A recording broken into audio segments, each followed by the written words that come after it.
The plan for day 12 was to move from Camp 4 to Camp 5, almost 3,000 feet of elevation gain in one day. Not to mention having to scale the fixed ropes once again, which had been quite challenging just 2 days earlier.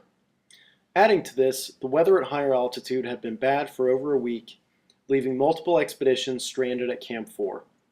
If the weather did indeed cooperate today, we could be sure that we would not be alone attempting to reach Camp 5. So today is the morning that we move up from Camp 4 to Camp 5, up to 17,200 feet.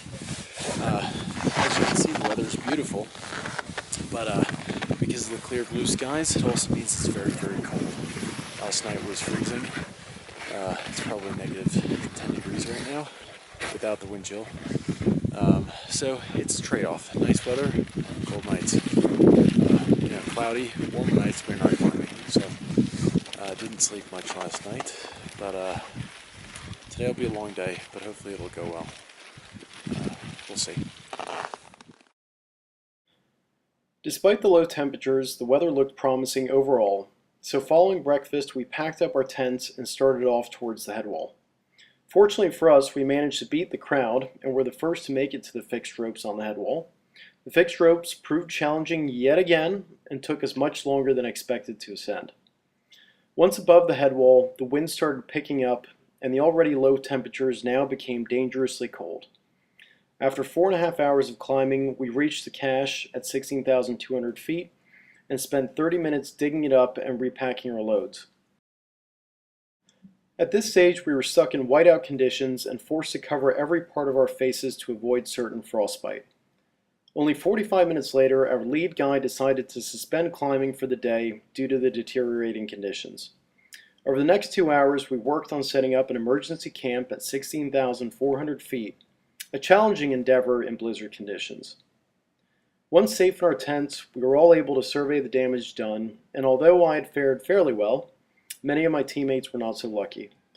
Greg had developed a terrible blister on his nose, Rick and Steve had frost snip on their noses, and Bruce had frostbite blisters on multiple fingertips. So today we had planned on moving from Camp 4 to Camp 5, 14,500 to 17,200. And after climbing for about 4.5 hours, reaching the top of the head wall, the weather turned and we climbed for another 45 minutes or so, and the weather didn't improve, so we set up an emergency camp between Camp 4 and Camp 5. So we're currently at 16,500 feet, so we have about 700 feet to go tomorrow, assuming the weather improves. And then hopefully we have summit day the day after tomorrow. The winds are pretty strong this evening. We've gone down from a 4-man tent to a 3-man tent, so it's pretty cozy in here tonight. G-rate, yeah. He doesn't have it. To tell you the truth, words. I don't know. We're on. We made it up the fixed lines, and we're at 16.4. 16.4. Got caught in a hellacious storm. Must be 150 mile an hour winds. Yeah, 150. We both Brucey and I got frost nip, and here we are. We're comfy as 4 bugs in a rug. Here we're four men in the tent. 4 men in the tent. Yeah, 4 men in the tent. It could be a TV show. Is this the wrong time to come out? Reality. Yeah.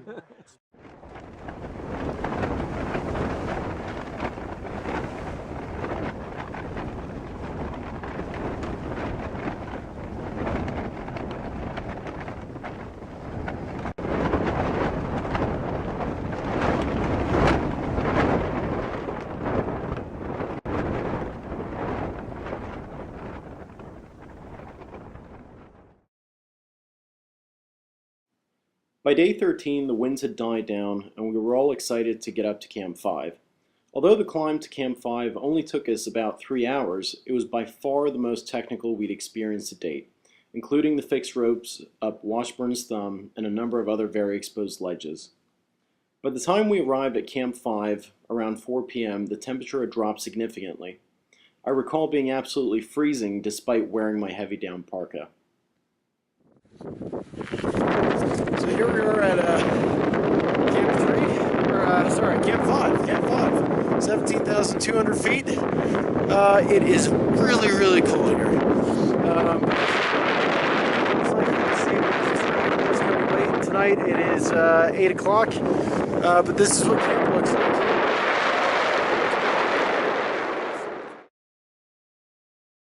After getting our tent set up, we all gathered for a team meeting to discuss the details of the next day's summit attempt. The plan was to get up at 8 a.m. and start climbing at 10 a.m., of course weather permitting. The final push to the summit would cover the remaining 3,000 feet in elevation and was expected to take 8 hours up and 4 hours back down to camp. The remainder of the evening was relatively calm. Most of us were either busy rearranging our gear or trying to rest, the latter which proved futile.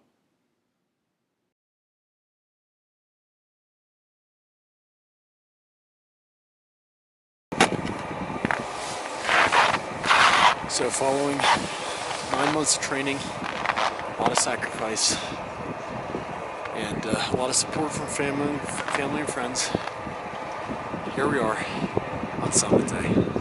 Beautiful day today. Hopefully everything goes well. I'm happy that I made it this far, stayed healthy, strong the entire time, and I'm ready to give it my all today. Whatever's left is coming out. So here we go.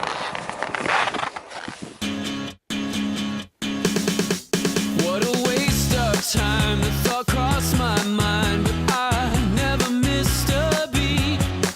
Can't explain the who or what I was trying to believe. What would you do? What would you do? Do you know? I once had a grip on everything. It feels better.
Greg, how do you feel? I feel relieved, exhilarated, rewarded,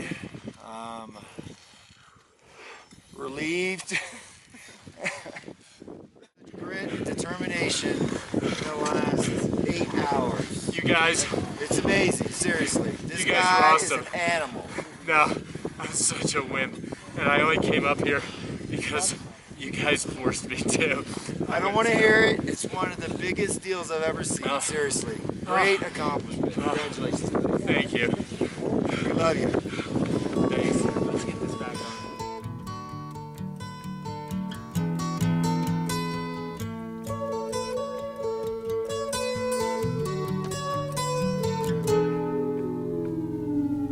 Here comes the sun, doo-doo-doo. Here comes the sun. I say it's alright.